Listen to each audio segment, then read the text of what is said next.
Oh, look at all that art in the background. The Yeah. bag. Wow. How you doing? I'm good. Good. Yeah, how are Almost you? You look Friday. beautiful. I Thank you. know. Girl, is anybody else on here yet? Okay. I just found these clip-ins, natural hair Oh, clip-ins. cute. Mm-hmm. Nice. I think I got some. I want to color them like blonde because I usually go blonde. So Mm-hmm. I might color the ends and then put them in since my hair is growing back Ooh. out. Yeah.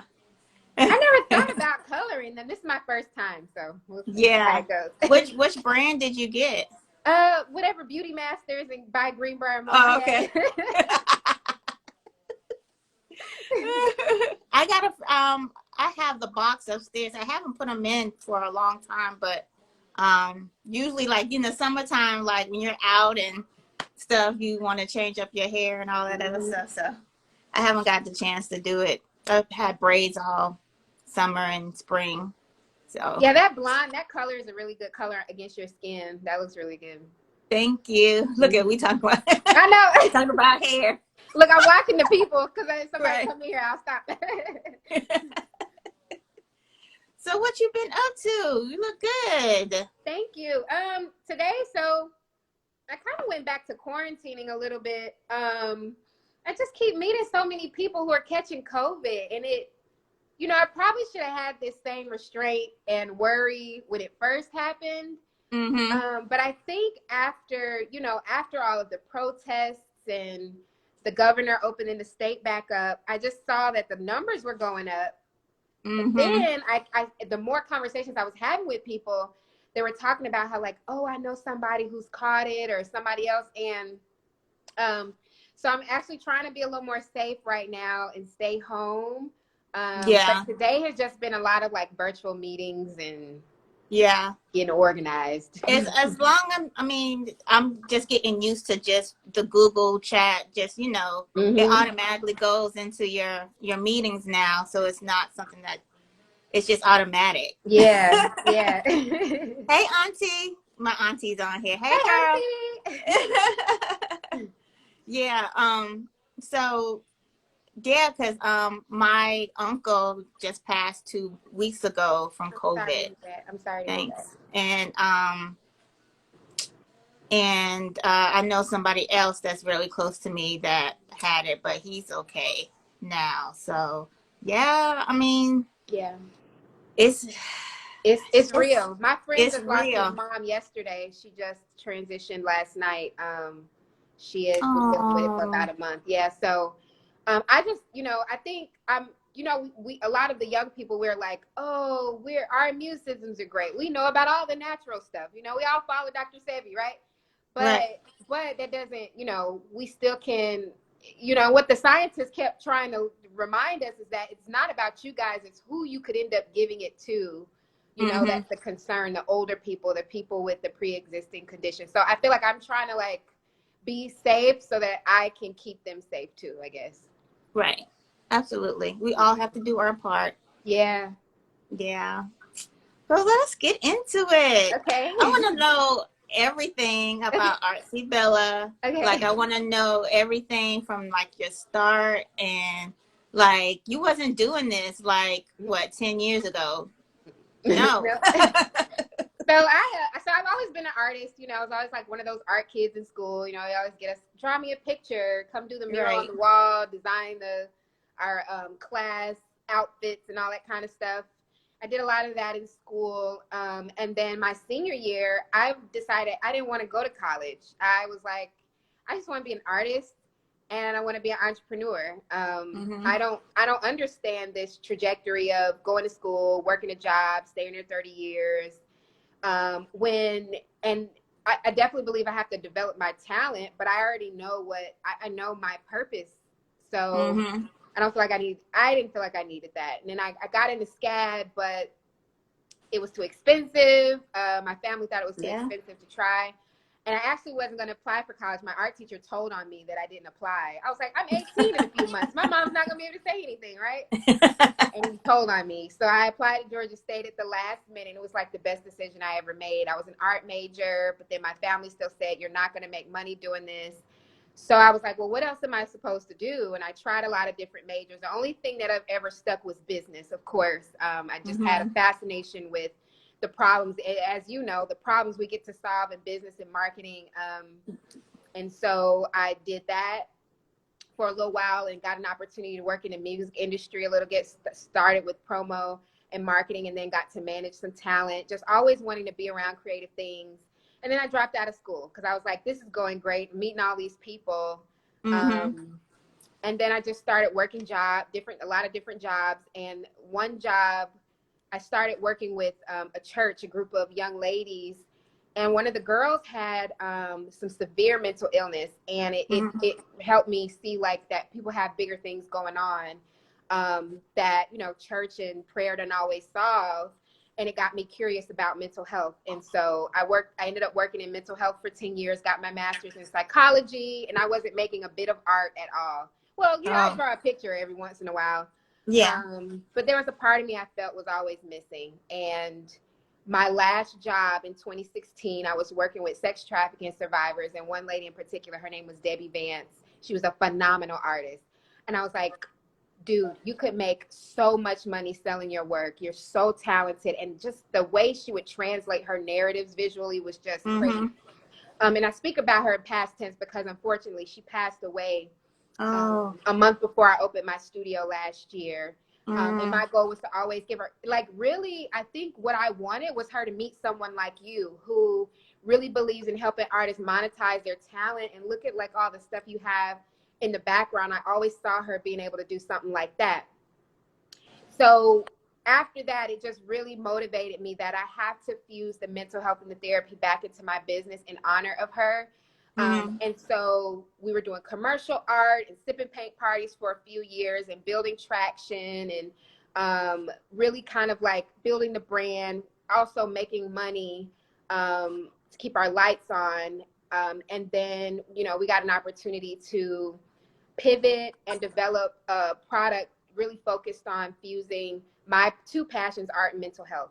And so last year we were in a cohort with Georgia State University amongst 21 other businesses who they provided a grant to help build out some aspect of their company. I was focused on our new subscription box that we have out. Yeah. And then we had a pitch competition that I won first place in. And that just gave us, you know, extra opportunity to continue to like take the product to market quicker. I wasn't expecting to launch that until the fall of this year. But when COVID happened, our customers were like, please give us something to do. So we went ahead and put out. And so that's what we're doing now. I still do some commercial art projects. I've got a few murals lined up the next couple of months. I'm doing virtual paint parties, which is cool because I miss my customers, and it's the way we get to kind of stay in contact. And we're trying to figure out how to sell this box. Yeah. Right. I know the box is like a whole nother like way to like reach other people outside of your normal people. So congratulations to that. Thank you. Because that's a whole nother thing. Yes. More than just like painting and having your paint parties, but have a physical type product that you have to like, you know, create a whole new customer base with. And then on the back end, there's all of the work with dealing with manufacturers and supply chain, and that is no joke in the middle of COVID. It's very stressful, but I'm very passionate about, you know, what we're able to do and provide to people. So I'm kind of dealing with it, but it's not easy, as I know you know. I know. And then that's what I would want to really talk to you about is that,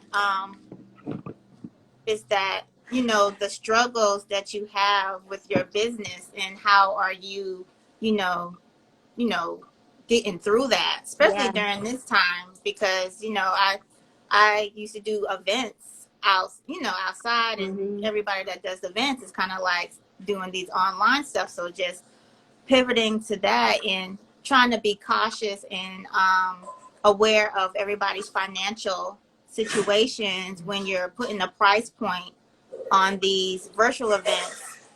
Hold on. Hello, Mom. I'm sorry. No, you Mom. This is what happens when this is the life right here, right? It is, I swear. She's in there banging on pans and stuff. Like, she knows that she does this all the time, guys. All the time. Like, my sister be on her podcast, and she be wanted to fix the internet and turn it off. Like, the craziest stuff. I believe it. These parents, boy, I tell you. Anywho, but yeah, just trying to figure out what's best and be understanding of people and where they are, and we don't know what's going on. We're like all blind right now of what's going on. Yeah.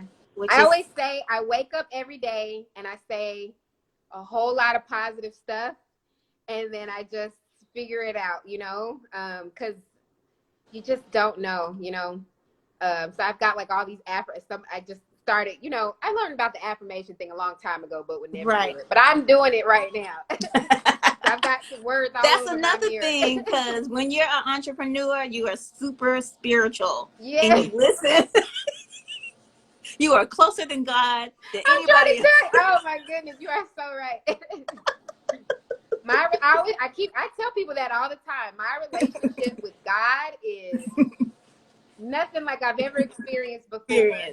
Because I think when you have like a job or corporate job, I'm not saying that other people are not as spiritual, but we are going off of faith and ideas that He has given us. So we're like, we know what we want to do, but it's all, I don't know. I don't want to say luck, but we're just going wherever it takes us. Yeah. You know what I mean? Yep. It's definitely a big faith walk. And just to, when we grow up as children, learning that everything we're doing all through school and even through college is to prepare us for a job where we're going to get this guaranteed paycheck every 2 weeks, every month for 20 to 30 years. And then we'll retire and get like half of that. Right. But as an entrepreneur, none of that roadmap applies to us at all. And you're relying on whatever you came up with, that you're going to sell it in such a way that it's going to support that same kind of lifestyle. Right. Where you should be grooming your children to learn what they love to do, their passion to do, and then finding that way of how they can monetize that into something that they can live off of and be happy. Yeah. We always want to focus on, get the career that makes the most money, but then you don't talk about, what makes you happy with that.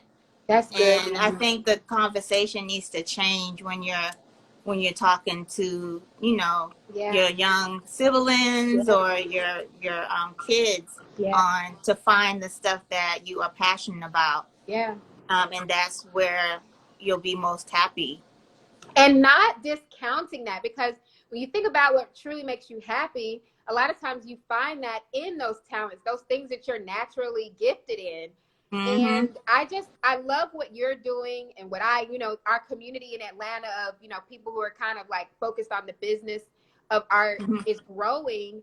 And I see, more of the legacy play is where kids feel confident that even as creatives, they can have a job to support their lifestyle doing their talent. So not only are they making a wage, but they're also happy. Right. And when you get that art creative talent, putting the price on it, and not having somebody say, well, discounting it or anything like that. You know what I mean? This is the price. This is how much it's worth. This is how much I'm worth. This is a job. This is not something that I just do on the side. And I think that's our responsibility for those of us who are kind of like, they call us kind of the unicorns in the industry, because I would just say we're just early, right? And but I always feel we have an obligation to just, whatever we're doing, to do it really well, to really be able to show the world and show these parents and show these kids that it can be done, And I Mm-hmm. think what I learned, I had a horrible time figuring out how to charge for anything. I have Yeah, lost and missed out on I so still much do. money. I still have a hard time. Like I do freelance on the side, like websites and Hmm. strategy and social media stuff. That's easy for me to like break down. And now I have it more like when you work with me on a freelance side, you're automatically stuck in a 3-month project with me Oh, wow. off top. Oh, Yeah, that's you know what I clever. mean? I like It's that. off top because I want to Mm. look at your brand. Yeah. When you are getting a logo for somebody else, usually that person that does the logo don't look at doesn't look at the colors and how that transitions to all the other platforms, but website and your Hmm. brand, now social, and your boxes, and how that all connects and stuff. So I focus on having that relationship and then building the relationship. So at least by the end of the 3rd month, you have a cohesive thing, a cohesive brand where you can take anywhere else, Yeah. and do and give it to someone else. And that's what I've seen in my talent, as I like to Hmm. build it. Yeah. And I'm okay with it after, and giving it to wherever you need to go and stuff. I like to, I think that's a very, very fantastic model because you also get to build a relationship with the customer because they're Mm-hmm. with you for quite a while. It's not like a week turnaround and you never hear from them again. They're with Right. you and they really get to learn, those core values you put into how you Right. deal with your customers, which keeps them longer, which increases that word of mouth. They're going to go tell Right. somebody else, man, working with Comfy Art was so great. That's kind of how my company has grown. I've never done any real serious marketing campaigns. A lot Mm-hmm. of it, I mean, it's been social media and word of mouth. And I think that to your point of what you're talking about, what's really helped us is just really wanting to get to know our customers Yeah. because when you treat them well, they'll go talk about it in a good way. Right. In a good way. Yeah. In a good way. And also to do surveys so you can know Yeah. what they want, Yeah. and you're not out there just throwing things out into the world and spending more money than you should. That's So really good, Deanna. I will say, so because I'm, right now what we're working on is creating streams of revenue to just sustain us right now, because I've reached the point where I can't be a solo entrepreneur anymore. right. Like I am needing therapy, lots of wine. It's a lot, right? Right. And I also had to come out of that pride, and those trust issues of letting people come in and help me and partner with me and work with me, right? Mm-hmm. I think I'm at the end of crossing that bridge. I'm not completely off, but I'm almost there, right? Right. But so in thinking about how to actually scale my company, I've been doing a lot of like incubators and accelerator programs. And that's one of the biggest things that's like the number one thing they say, which is what you're saying, that we start businesses backwards a lot. We think about, I've got this cool idea, right? I've got this cool product or service or solution before we even know if people really want it. In our minds, we're Mm-hmm. just like, we want to try to convince them. But what we should focus on, like you're saying, is what do people really want, and then developing a solution around that. I wanted to ask Right. you a question though. Yeah. So in the fine art community, it's kind of like you learn, especially like in art school, you learn to not do that, to not make art based on what people want, but to think about, so it kind of works backward in art, where in business you definitely want to identify your problem before you come up with your solution. But in the art world, they want you to, pull out those narratives, those stories, those things that really mean something deeply to you. And you translate that visually, manipulating different materials that help to tell that story. Mm-hmm. And then you allow people, the people who are attracted most to that, to find you to become moved by what you're doing and want to continue to buy your stuff. Right. When you think about like how we monetize, you know, our your art, the artists that you work with, what's kind of like, what's their process for deciding, you know, do I make this because I know this will sell, or do I make what I want to make, and then you kind of come in and help do like that business side for them? So the process is with my artists is that it's usually they are wanting to they've never put their pieces on product. Oh. And they want to see how their artwork looks on the product. Because they want to do like a Reebok, or want to do a Nike type of contract. Mm-hmm. So when they can see what they can do on the products of Comfy Art, they can kind of get an idea of what type of imagery they can make for each product, because we have different types of product that you can put on, and it's just dependent on what they are focused on. Like we have GW Hopper. She does a lot of collage. Yeah, I love her work. I follow her. Yeah, does a lot of collages and stuff. So, and you can see her Martin Luther King backpack here, and it looks great on backpacks. It looks great on you know, t-shirts and pillows, but it wouldn't look good on a pair of socks. You know what I mean? Yeah, I got you. So it kind of and that one also is on a mug also. So it's just gives them an idea on um what they should create on different products, because now, and then probably in the next couple of days, I should have did it like a couple of weeks ago, but I've been so busy. But she will be putting out another piece of work, but it's not a collage, it's more water painting. Ooh. So we're going to see this different type of artwork from her on the products that you wouldn't normally see from her. So we'll see how that will translate with her customers, because I'm also dealing with the customers that I have, and then their customers or their following, or their audience. Yeah. So I'm dealing with my audience and also the artist's audience. Wow. You know how I found out about you? XO Nicole. She's so phenomenal. I love this woman. I love her. What she's accomplishing out here is, and then just her advocacy for other brown women and wanting to see us all win is just is dope. But I went to the event at the that gallery over there by Cheshire Bridge, and I'm walking around looking at all the vendors, and I see your display, and I was just like, "What is this? This is amazing to see." Just all of the artists, their different styles and designs and all the colors on all these different type of products. I was like, this is amazing.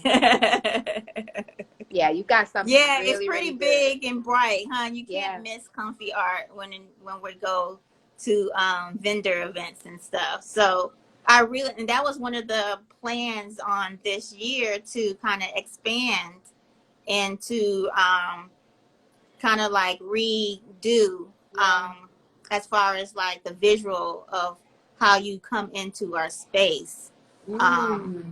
But next year, I can't imagine what you're gonna do next year, because that was I took so many pictures of that stuff. I was like, this is great, because I thought about if I hadn't incorporated a company. So, you know, RC Bella was always meant to just fund my art career.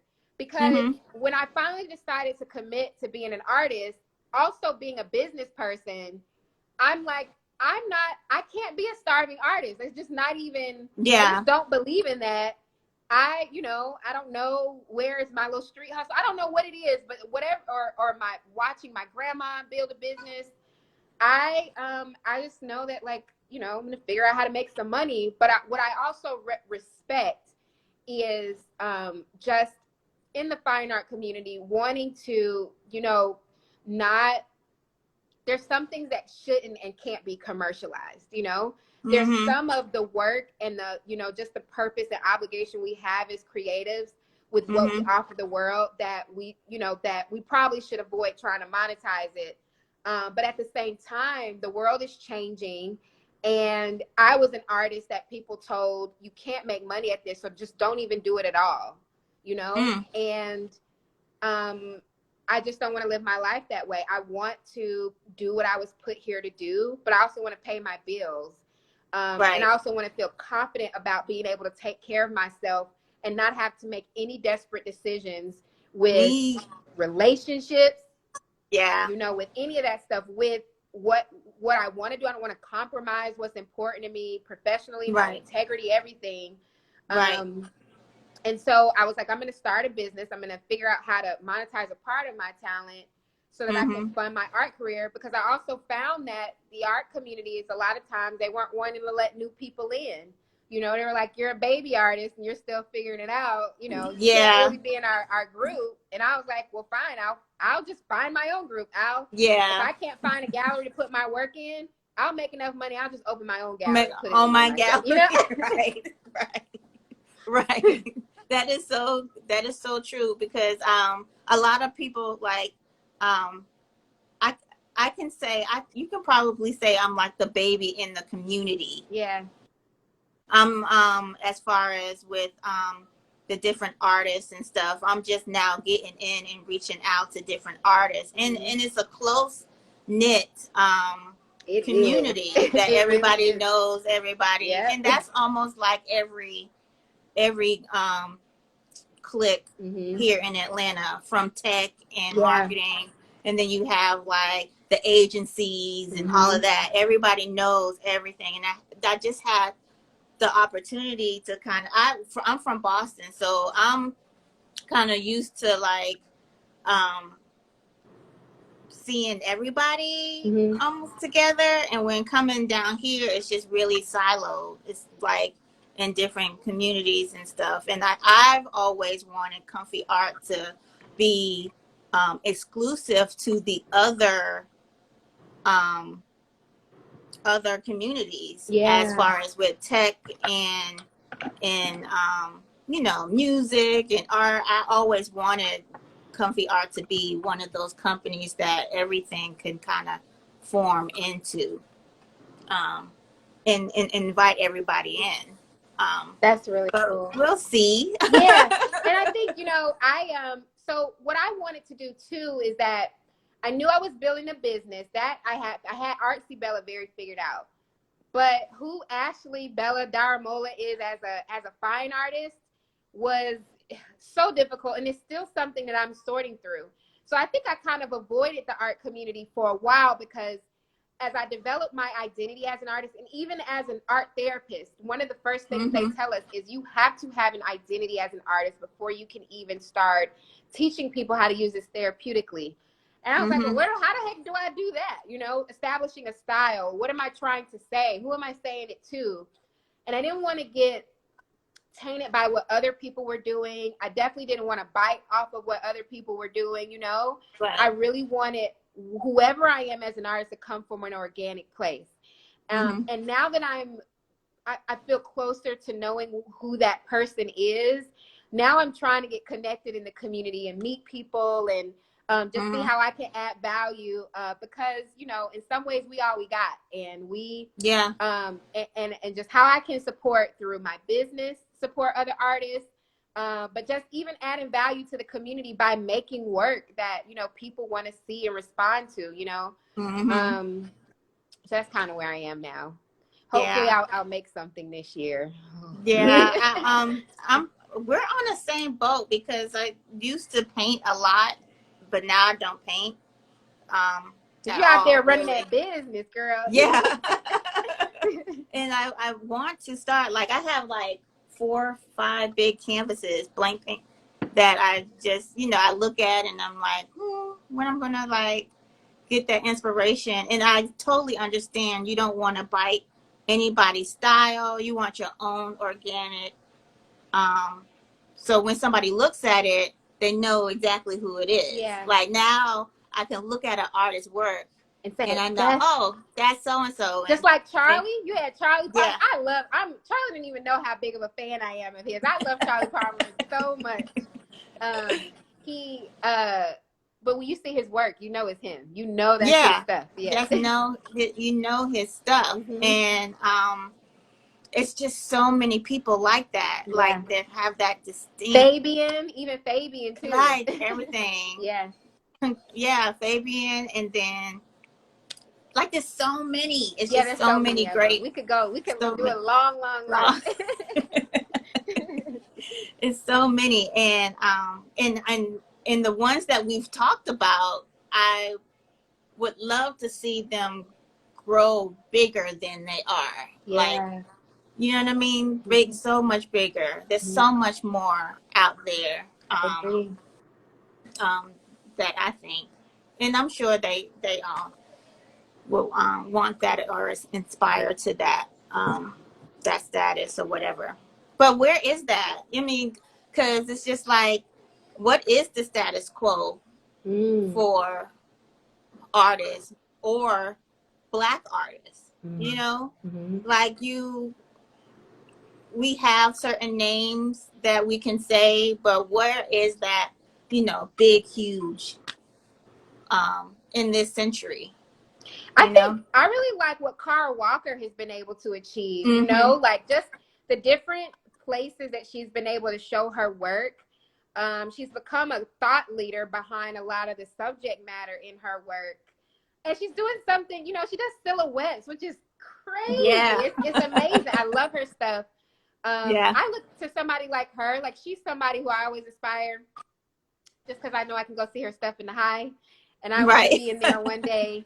And then on the, you know, when you think about on the commercial side of art, you know, the business side of art more where our you know, our formal brands are, you think about people like Virgil Abloh, and just as a creative director, the you know, the things that he's been able to do as an artist, you know, the brands that he's been able to work with, and getting to a point where, you know, I see one of those big picture things as being able to be an artist in whatever style and say whatever the F you want, for $100,000 contract, and people pay you to just be who you are. And so I feel like what I want to contribute is to help, you know, even artists, fine artists, to break. And I see that's what your brand does, is helping artists break through that ceilings where they can monetize their talent, but just still be true to whoever they are. Their work. Yeah, because I don't tell them what to create as an artist. I think that's what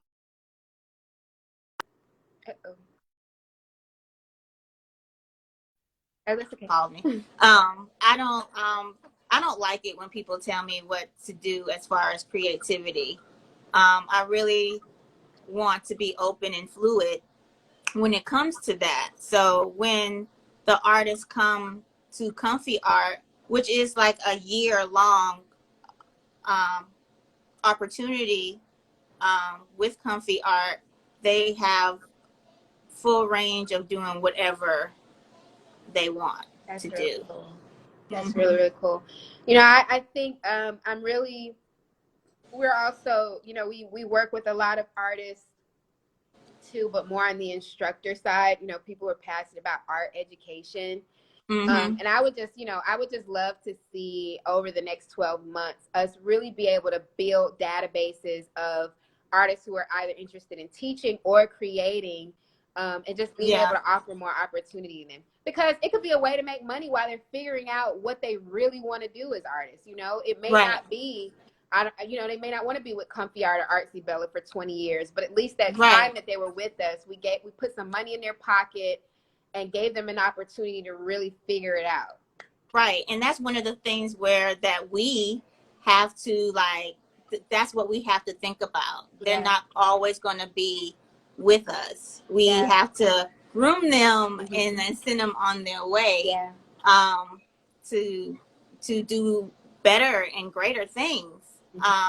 and that's one of the things that what I'm building on here with Comfy Art is to expand that um, that membership of that we're creating, hopefully by the end of the year or maybe sooner than that, so more people can be involved in the community of Comfy Art and get more knowledge for you know, what we do. And then I'll bring in people in like yourself and, Yeah. you know, teaching like you said. So we have always been like on the same type of Yeah. um and it's so like warming and fulfilling to, you know, connect with people that are on the same wave, just to do better and grow together. So yeah, that's the start. I have a good friend. His name is Gary Jordan. He's a collector and a creative. He does a lot of, you know, creatives do a lot of creative stuff, Yeah. right? And he always said, you know, when I first got into business, I'm like, I need $1 billion in 5 years, you know, and I need to be laser focused and I don't want to do anything with anybody. I just want to focus on what I'm doing. And he's like, no, sis, you're thinking about this all wrong. Like, Yeah. we have to like support each other. And I noticed that the creatives that I know, or the ones that I just seem to keep meeting, for us, it's something bigger. It's more about the legacy. It's about Mm-hmm. what we can do on a bigger scale for not only creatives, but for brown people.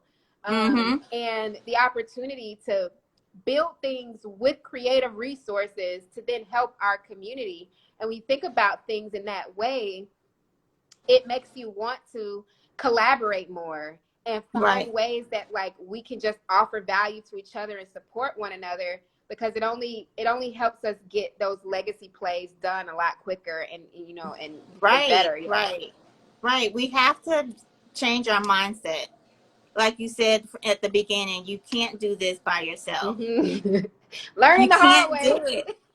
Right. You can't do it. Like I was stretching my hair and gaining weight and stress and all of that because I was doing this by myself. Mm-hmm. And just because I've always done it.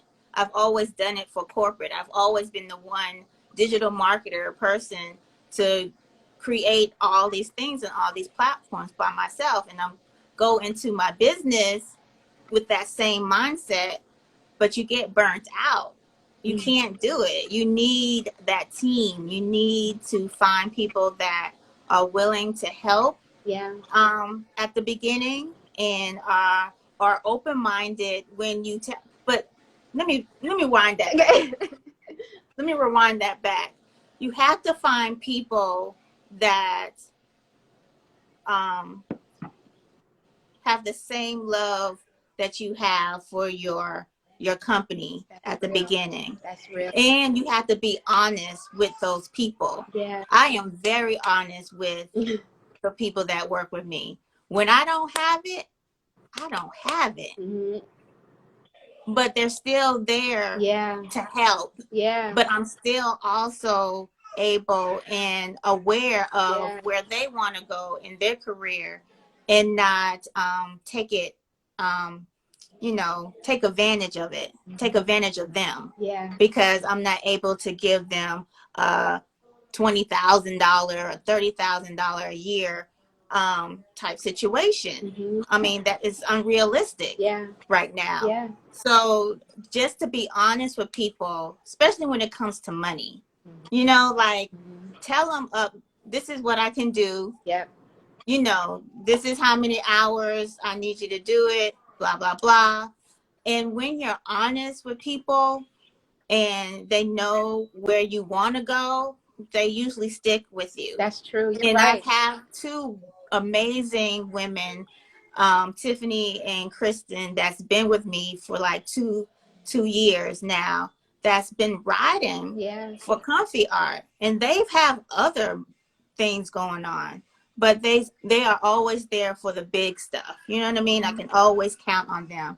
And then finding somebody that, especially in this digital world, to help you show it visually for other people Yeah. to see what you're doing. And I'm blessed to find people that I used to work with, and Oh, that's awesome. from other, careers and stuff that are now in like the creative scene to help me with that. Um, I think that's like the main thing as far as like when building a company, because yesterday was my 4-year anniversary, Oh and I wow. don't Oh yeah, usually. that's right. You did post about. Yeah. Congratulations. Thank you. Ooh, girl. Thank You you. you broke I that know, and ceiling. Didn't they say 3 years? If you could just make it 3 years. yeah. That's awesome. Last year was hard. Mm-hmm. Last year was hard. Like, don't have me crying up in there and hear a baby in the background. Yeah, But don't have me crying, because it was so I hard believe it. last year to like get everything together. My little cousin, he's like 12 months, we're not 6 months now. Everybody's in this house today, honey. What would um you say was some of the biggest challenges you had last year? Because I just had my 1 year anniversary for having our studio over here in East Point. We've been in business 3 years. So we're going to be coming up on our fourth. What are some of the biggest challenges you had, and what's kind of helping you get through them? um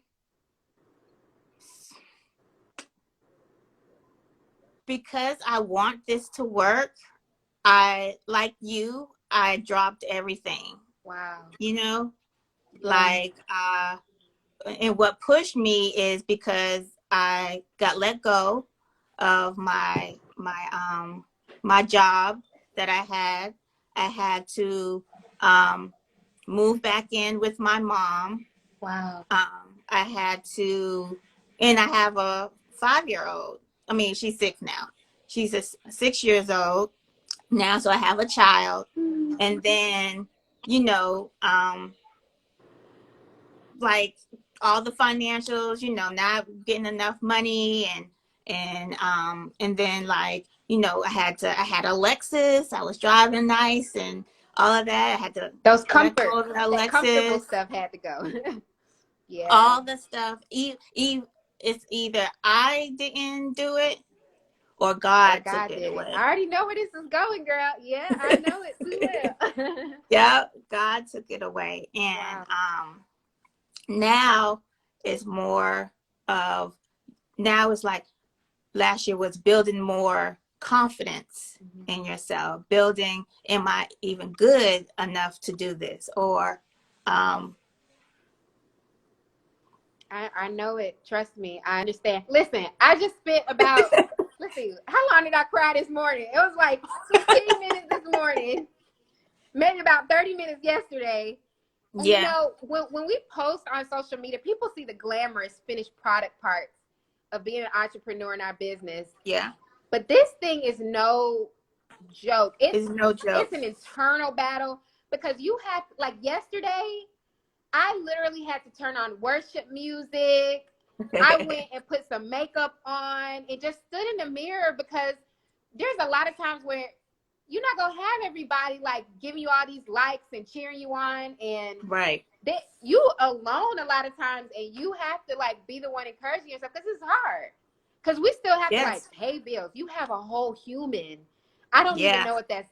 My hat is off to every mom out here right now, because Right. I could not imagine having to do that. But it's not easy, man. And I might have another good little cry before the night is over tonight. Just thinking about what I got to do tomorrow, and then you think Right. about the first of the month is here. Right. It's time to Right. take, like, it's a lot, man. Right. It's a lot. It's a lot going on. And I'm so blessed to have parents that I'm able to go to and have a roof over our heads, Yeah, but still be able to focus on my passion. And then yeah, also having the opportunity for my mom to see what I'm building. yeah, Because, parents, like, you got a kid, get a real job. Da, da, da, da, da. She still might say that, but not as often. yeah. My mom is still like, you sure about this? That COVID is a real thing, Ash, But I think COVID kind of saved us a little bit, because everybody is almost on the same playing Yeah. now, and we have the opportunity and the time to build it Yeah. without any really people in our, especially our parents in our ears. Yeah. You know what I mean? Yeah. Year has been, and just seeing you also, this year has been, let's get it done. Mhm. We don't know how much longer we have in this space, Yeah.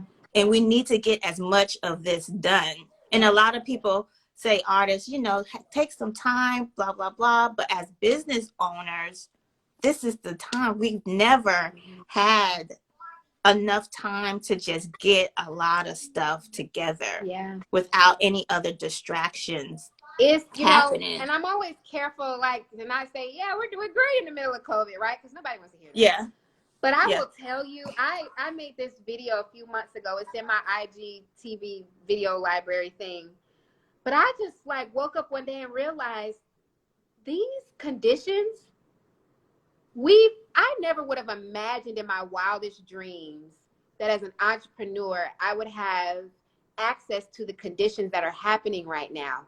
Because if you develop grit, right, and you've got this resiliency, and you're willing to be told no, you're willing to do the hard work, you're willing to be the only one that really understands what the hell you're doing, you're willing to look crazy for a little while, everything is set up for us to win. Yeah. And who would have known that this would have happened, January? I was like, maybe I could put this box out in December 2021. And, I was in the Village Micro Fund is another cohort that I was a part of with Morehouse. And at the conclusion, they had us talk to some people, business community in Atlanta. And I got to talk to Ryan Wilson with the Gathering Spot. And I was like, if you had one piece of advice, what would it be? And he was like, go fast, go hard, go right now. You know what I mean? Like, don't hesitate, put it out there, see if it works, but do it like right now. And I encourage everybody to do that. Because what you find, you cast that net out, you find there's a lot of fish out there. But unless you kind of like cross over that fear hump and the fear of like looking crazy or whatever, forget that. I don't care if I look crazy. This crowd, they're gonna be like, oh. Look, I've never cried on a live. Look, I might cry before we get out of here. We still got 15 more. I'm telling you, man, it's an hourly battle. Every hour, I like to check my emotions. You just never know. Seriously. Yeah, absolutely. Oh my goodness.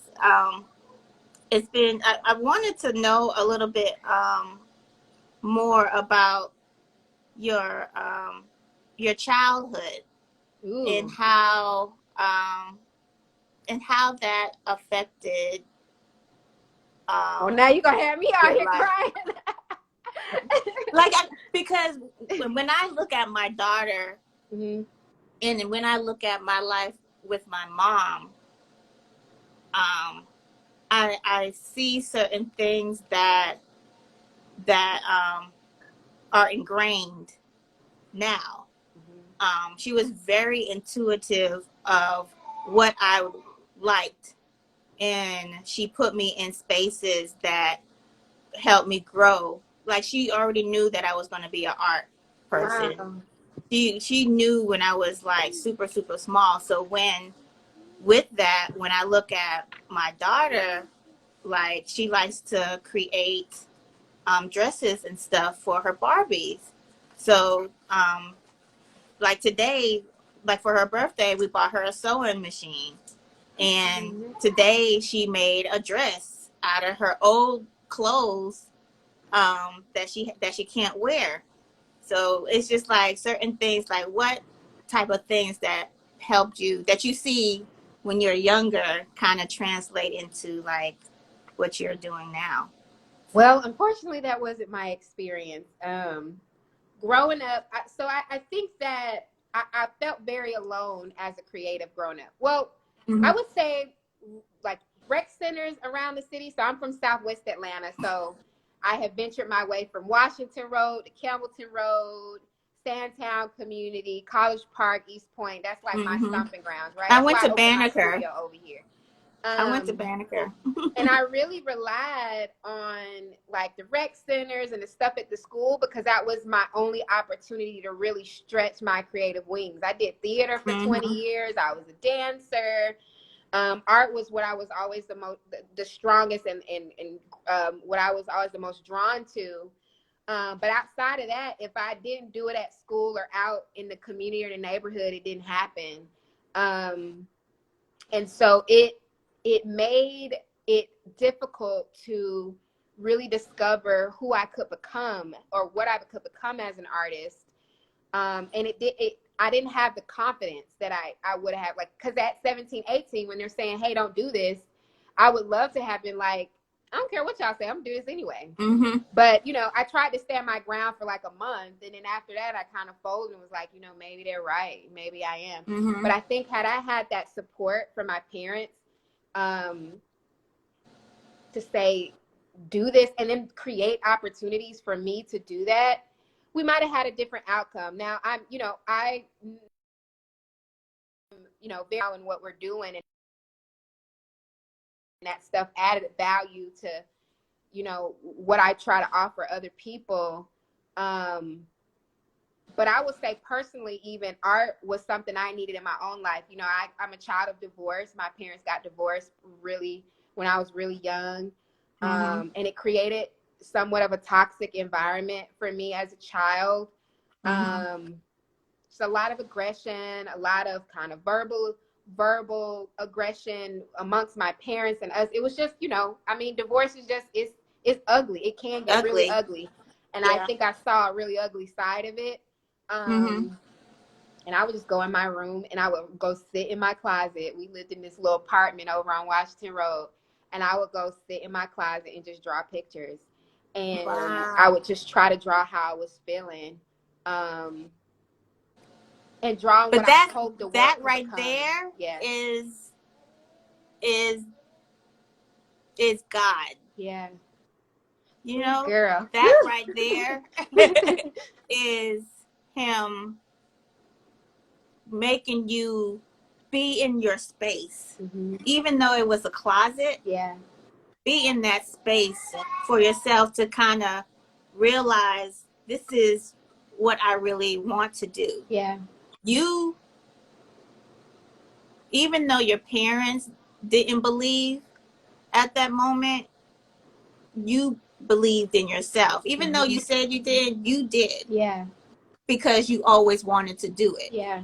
You know what I'm saying? Mm-hmm. So that's why I asked that question, because I wanted to hear your story. And that was it. Yeah. That was it. That you knew exactly where you wanted to go. And I'm glad that you found your way Mm-hmm.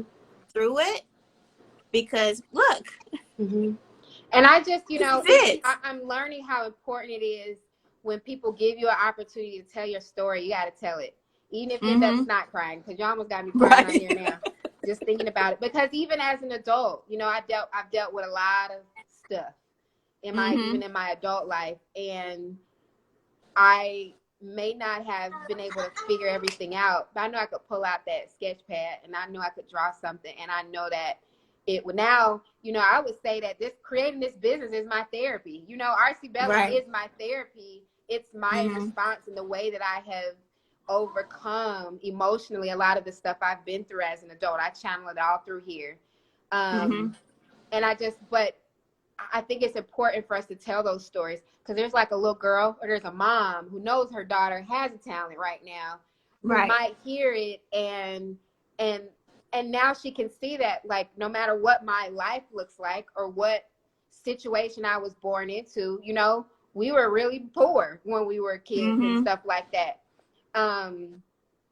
But no matter what your lot is in life, you can grow up, find yourself, find that self, start loving yourself, like you just said, believing in Mm-hmm. yourself. Self-esteem was always a big issue for me. It was, Yeah. and I think that, not my dad not being around a lot when we were kids, and not getting that extra validation, because my mom was focused on making sure we had food to eat. I always Mm-hmm. got mad at her. She could only buy us one pair of sneakers a school year. That's a lot. Right. It's a lot to keep clean. for 9 months, right? Right. But it, but you know, no matter what, like I grew up. Once I figured out how to have that self-confidence, I was unstoppable. You know, there's no Mm-hmm. limit to where I can go with my talent or with how much money I can make. And I just hope that our stories are inspiring, you know, some of these young people to know that they can do the same thing. Yeah, absolutely. Absolutely. Yeah. This has been amazing. Yes, it has. It has been the therapy on this I'm one. telling you. I saw a couple of my friends calling. Tamika's always been a real big supporter of Artsy Bella. Mm-hmm. We were working at Defects. I was working at Defects doing social work, so I had to, you know, I was one of those people that went out to people's homes to see what was going Oh on. my Yeah, people God. hated me, bruh. Like it was. Oh my God. I used to work at Did Defects in you? Boston. In Boston at the age of 14. That was like my first job. In the Wow. the one of the social workers took me on her routes and stuff. Really? Oh yeah, it was Crazy. girl, I've had guns pulled out on me. I've had people come up to the place and try to threaten, like all Right. kind of stuff. But Right. but I said, you know what? You know, I'm making $28,000 to get cursed out and threatened. You know, with and I don't have kids, but I want them really bad, and I'm watching people who are really like having trouble. You know, they've got real situations that are preventing them from being able to be the best protective parents they can. Understandable. Mm-hmm. You've got a lot of parents out here who are just not doing right, you know? And I was Mm-hmm. like, I am not getting paid this little money. And then they telling me this is the max I can make. 30 with a What? master's, $38,000. Oh my And I gotta work goodness. 20 more years just to get 45 or 50. Mm-mm. Forget it, right? Mm-mm. But it was there when I was like, you know what, my next job is gonna be my last job because I'm not gonna let somebody put a ceiling on what my value is and what I'm worth, you know? Right. And then I saw my friend Gianna, she helps with my business development. She's on here too. She's Hi, checked in. Gianna. Yeah. See a lot of my friends coming over here. So yeah, so and I would say this support system is everything on this journey, you know? Mm-hmm. You know, my friends, I'm really weird about like friends and business and like personal friendships. I try to Yeah. keep them separate, but even though they don't work with or for me, the support that I have gotten since I decided it. My friends like, you crazy as hell. We don't know what you're doing. Yes, But we none of my support friends you. know what I'm doing. So what do you do? I know you work with Right. artists. What So you do? what is it you do exactly? Oh Just my God, go that's on so funny. Comfy Art. You'll see everything. Yeah. Go on Aussie Bella. You'll Right. see It's right everything. there. What you It's right there. That's so funny. That's so true. Well, Instagram is telling us we got a minute and Oh, 10 oh, seconds. oh. Well, I'm really excited about. Thank you for like hanging out with me. You're It's such a welcome. pleasure getting to know you. You know, I was like, I can't wait. Me and Comfy Art gonna be friends one of these days. We're gonna figure out how to do something together. I'm Yes. really looking forward to Design and Muse in September. I'm Thank really, you. really So excited. if anybody's on here, we have our big event in September called Design and Muse. It's a virtual event on Hopin. Our wonderful sponsor is General Assembly. Ooh, that's a And good one, girl. please come support. Early bird tickets are now on sale, only for $15. It's a whole interactive. A wonderful Ashley is going to be part of this wonderful experience. And just the link is in the bio. Check us out. I'm gonna put that link in my bio too. I can't wait for this. Atlanta needs something like this, and it's on a virtual platform, so everybody can come. So yeah, you guys buy your tickets. I cannot wait.